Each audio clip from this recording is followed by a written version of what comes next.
Well, yeah, you are very big in the fitness world. A lot of people have been helped by your advice, but we've got this fat positivity movement that's happening at the moment where people who are not just big but are obese, morbidly obese, are being celebrated, and it's almost seen as hate to question that sort of lifestyle. We've just had Miss Alabama be crowned, and she's definitely morbidly obese category. What do you think about that movement? Do you think this is something that is going to give girls an entirely, mainly girls, but boys as well, a completely false idea about their health? I don't know if anyone actually truly believes that that's healthy, but I think making, that's like morbid obesity, a positive thing is evil, to tell you the truth. There have been many studies, like Oxford, I think, has a study done on 100,000 people who died, linking obesity to a 10-year earlier death, which is similar to lifelong smoking. So the fact that that's being promoted when it's obviously not healthy and being marketed as healthy is insane. It's insane. Absolutely. James.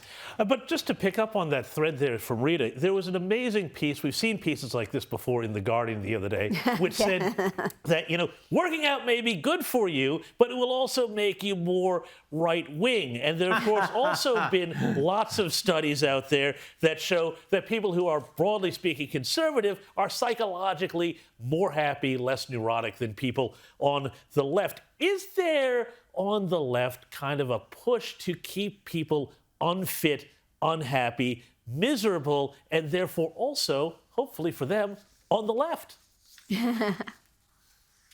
I mean, who knows? I think mental illness is so rampant in America that it's hard to tell what these people are thinking. I don't know what the push is. I don't think necessarily bullying people into being skinny is the way to go. I think if we just had better education on how to lose weight and what's healthy to eat, I think most people who have too much weight are looking for ways to lose it, and they go to the gym a bit and it doesn't help enough and they're trying to figure out what to do. And the food in America is abysmal. Like, there's tons of ingredients here that are banned in Europe, which is ridiculous. Everything's hyper palatable and addictive. So it's not surprising that there's an obesity epidemic, but encouraging it is wrong on a moral level. And want to ask you about the Peterson Academy. As I said, your dad, many fans of your dad. He was a big hit at the ARC conference last year there in Britain.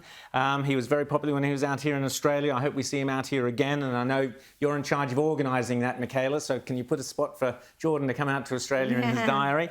But just what was it like growing up with Jordan Peterson as your dad? It was... So I didn't know that my dad was any different from any other dad until I was about 23, when kind of like the world picked up on him. But he was pretty much the same as what you see on YouTube or you see at his lectures. He tried to get into the deeper meaning and things. I grew up learning metaphors behind the biblical stories just at table conversations. And I think one thing my dad taught me that was insanely valuable was, if I have any problems in my life, it's up to me to figure out.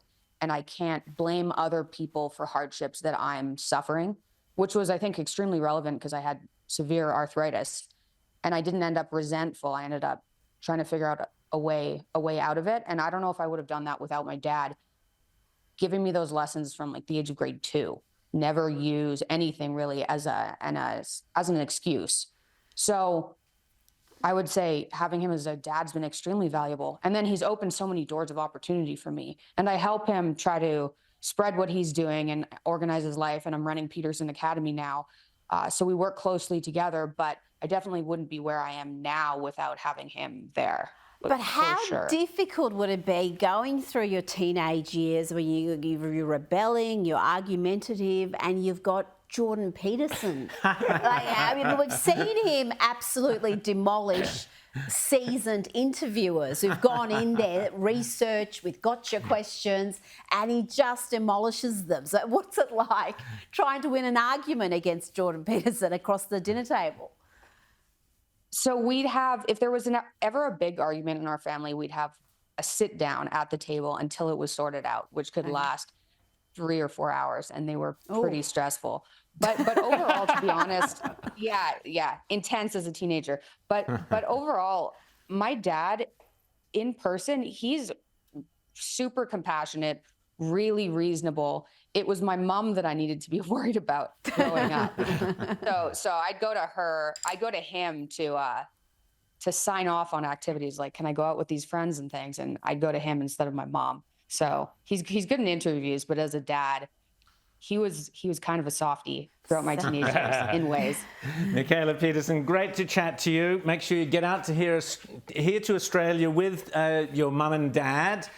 Get some great Australian beef, GR Wagyu beef. That's the one you want to be looking out for, and you will have a great time out here in Australia.